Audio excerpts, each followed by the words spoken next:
Good morning. It's bagel day. Today's the fun stuff. Boiling the bagels, baking them, topping them, eating them. I've got the whole production line set up that you'll see here in a moment. The first thing is to get your bagels out of the refrigerator.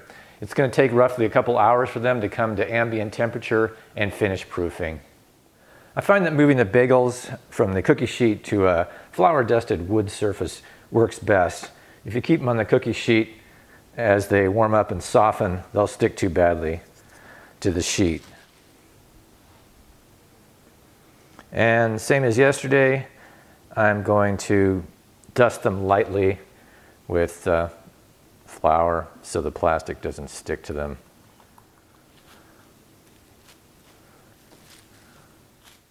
How long you have to wait for the bagels to finish proofing can vary a lot depending on your room temperature. It can be about an hour and a half if it's warm. I've also had to wait closer to 3 hours when it's chilly. It's also going to vary according to the type and vitality of the yeast you're using. After a while, you get so you can judge the timing just by looking at and touching the dough. But the good news is that until you get used to judging from sight and touch, you don't have to be super accurate to get good results. So while the bagels are proofing, let's get some other things ready. You want your oven stone to be fully preheated to 500 degrees. I'm using a heavy Fiberment baking stone that takes at least an hour to reach full heat saturation. I definitely don't want to forget to preheat it, so I'll get that going now. I'm also going to get my pot of water ready for boiling the bagels. It can take a long time to bring this much water up to a hard boil. This is going to be about 3/4 full. So like the stone, I got to make sure I get a jump on that too. After boiling the bagels, they go into an ice bath, which arrests the baking process while we finish boiling all the bagels and until we're ready to apply the bagel toppings. I don't have any ice in here yet. I can do that at the last minute. And then here I've got the bagel toppings ready to go: poppy seed, sesame seed, and an everything topping which consists of poppy and sesame seeds, dried onion and garlic flakes, and a little coarse sea salt. And then from there, after applying the toppings, the bagels go topping side down on these bagel boards, which are used as peels to load the bagels into the oven. These boards are cedar wood covered with burlap on one side and soaked in water just before use. The bagels actually bake on the bagel boards for the first 4 minutes, so the bagels bake more evenly and form a nice rounded shape and don't stick to the baking stone after they're flipped over. And the boards are soaked in water so they don't burn in the oven. Okay, the bagels look ready. They've risen a bit and they're a little bit puffy to the touch. So the stone is hot, the water's boiling. Before the bagels go in the water though, I need to put some barley malt syrup in. And I'm going to put a fairly large spoonful. What you want is the water to look something like a dark tea. What happens is the barley malt syrup will slightly permeate the crust, and during baking the bagel crust will darken nicely and take on a bit of a shine. So now things get exciting. I'm going to drop 3 bagels in by hand.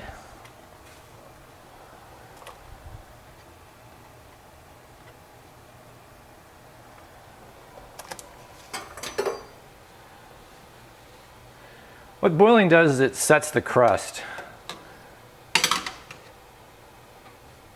which keeps the bagels from rising too much in the oven. And that's what gives the bagels its signature dense, chewy interior. The longer the boil, the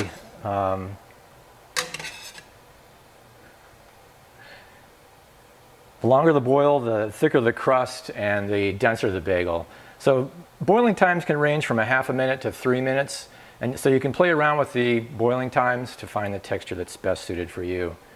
Now, the bagels should float fairly soon after you put them in the water. If you didn't allow enough proofing time, then the bagels will sink immediately, as they did here, and they'll stay submerged for quite a while. Once they float to the top, though, you should be good to go. Now, I probably could have let my bagels proof a little bit longer so they didn't sink for so long, but they'll be fine. So I'm going to let them go for another I like them dense. I like the crust thick, so I'm going to let them go for another 30 seconds or so in here.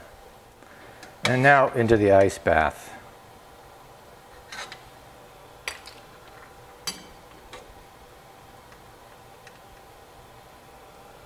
I'm going to prepare 9 bagels at a time. because that's how many I can comfortably fit on the baking stone at one time.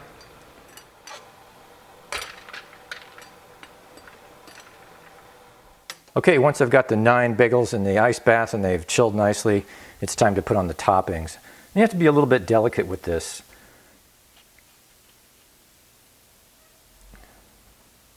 You don't want to get your fingers in the way of the topping.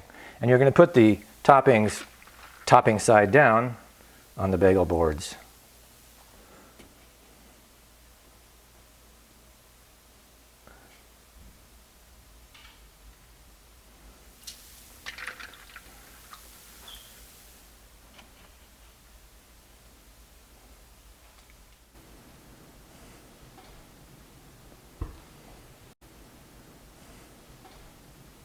And then they go into the oven for 4 minutes. I'm going to put them kind of to one side of the stone, and you'll see why when I flip them. Okay, it's been 4 minutes. I'm going to flip them over.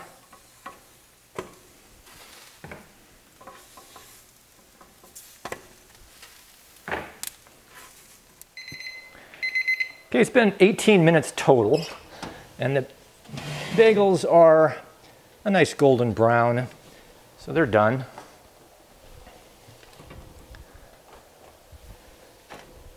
Nice thing about bagels is you don't have to let them cool for a super long time like you do with a loaf of bread. So we'll be able to eat these without having to suffer too much of a wait.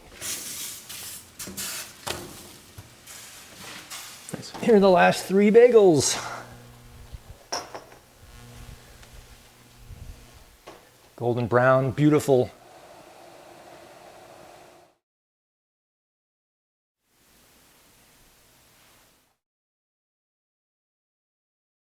While this recipe is New York style, the shape and size of the bagels is more Montreal style. My stepson Galen thinks we should call these Vermont bagels because they're halfway between New York style and Montreal. I think it's a great idea. Let's slice one open.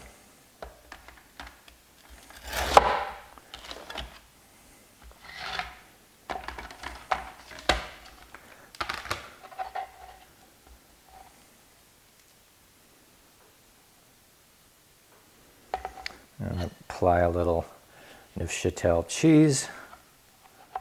Sorry to eat in front of you, it's rude. Just testing out the crust crunch and chewiness of this bagel.